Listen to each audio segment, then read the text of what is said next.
Bonjour à toutes et à tous, je vous retrouve aujourd'hui pour un nouveau tuto dans lequel je vais vous montrer comment faire la vidange d'huile moteur sur un Renault Scénic 3. C'est un Scénic de 2009 équipé du moteur 1,5 litre DCI développant 105 chevaux. Renault préconise d'effectuer la vidange tous les 30 000 km ou tous les 2 ans. Comme d'habitude, je vous mets en description l'ensemble des références des fournitures que je vais poser, ainsi que la norme d'huile utilisée. La vidange s'effectue moteur tiède, ça a pour effet de fluidifier l'huile et ainsi de faciliter l'écoulement. Mais ne faites pas non plus la vidange moteur chaud au risque de vous brûler les mains. Première chose à faire ensuite, on va venir se glisser sous la voiture et à l'aide d'une douille de taille 10, on va venir dévisser cette vis. La première vis se trouve ici au bout de mon doigt, la seconde ici, la troisième ici. Ensuite il va falloir aller chercher un peu plus loin la quatrième ici, la cinquième à l'opposé qui se trouve ici.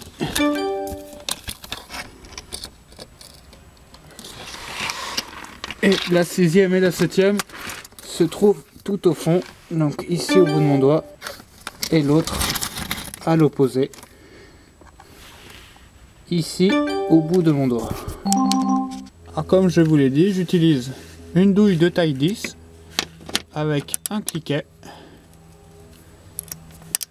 et je dévisse.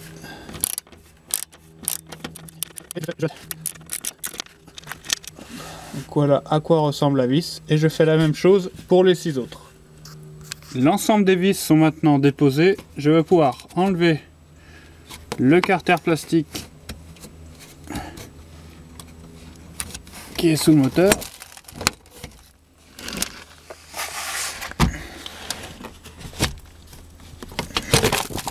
Voilà. Lorsque je me glisse sous la voiture, apparaît ici au bout de mon doigt le fameux bouchon de vidange. Alors pour le dévisser, je vais utiliser une clé carrée de taille 8 mm.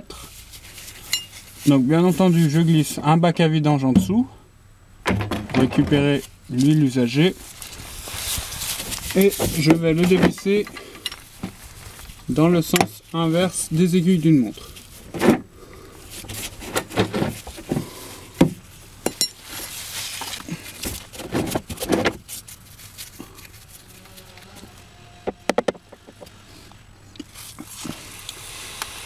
Je mets de côté le bouchon de vidange avec le joint usagé. J'ouvre le capot moteur.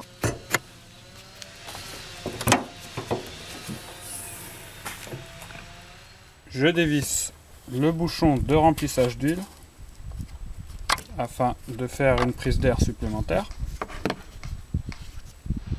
À l'aide d'une cloche à filtre à huile que je monte au bout d'une clé à cliquet, je vais venir dévisser le filtre à huile. Le filtre à huile, il se trouve ici au bout de mon doigt, derrière les durites de liquide de refroidissement.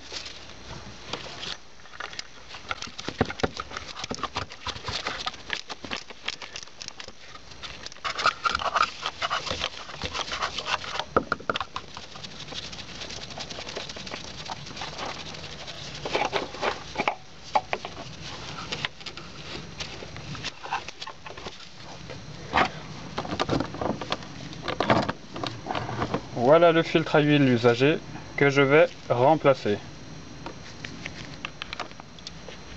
Je viens essuyer avec un chiffon l'huile qui aurait pu éventuellement couler.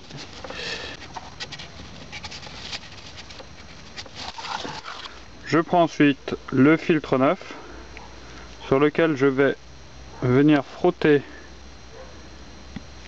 l'ancien filtre afin de lubrifier le joint en caoutchouc. Je visse le filtre neuf, je le serre à la main, puis je viens rajouter 3/4 de tour à l'aide de la cloche. Je prends ensuite le bouchon de vidange, j'extrais le joint usagé, j'essuie le bouchon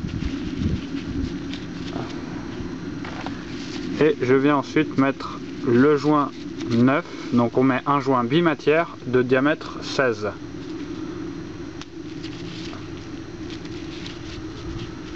Alors pourquoi on met un joint bimatière et pas un joint en cuivre? Tout simplement parce qu'on a un carter d'huile en aluminium.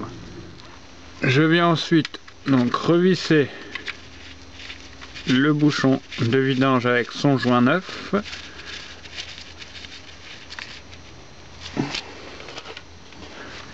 Je le serre avec la clé carrée de taille 8. Je viens ensuite remettre de l'huile neuve dans le moteur. Donc ce moteur contient environ 4,5 litres d'huile. Si ce moteur est équipé d'un filtre à particules, il faut utiliser de l'huile de norme RN 0720. Si au contraire il n'est pas équipé d'un filtre à particules, vous pouvez mettre de l'huile de norme RN 0710. Donc je commence à verser l'huile.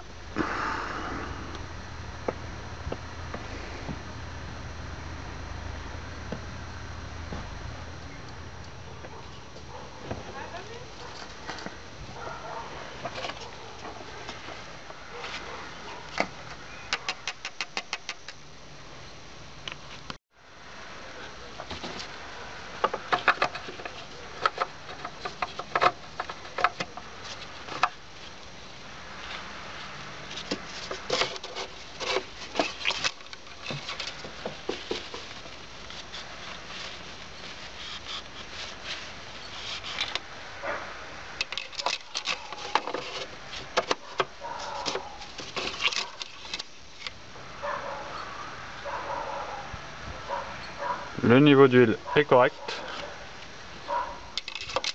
On va pouvoir démarrer le moteur.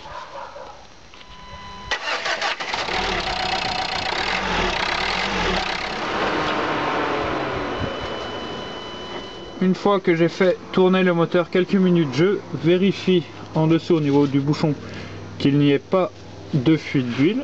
Donc ici c'est correct. Je vais pouvoir remettre le carter plastique. Je revisse les 7 vis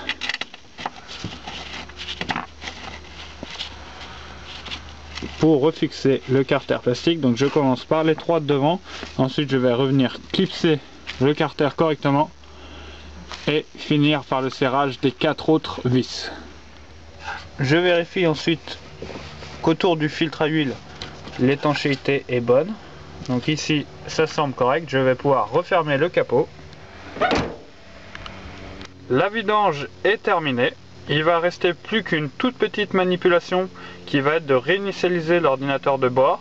Pour accéder au tuto de la réinitialisation de l'ordinateur de bord, je vous invite à cliquer sur le Scenic 3 qui s'affiche à l'écran.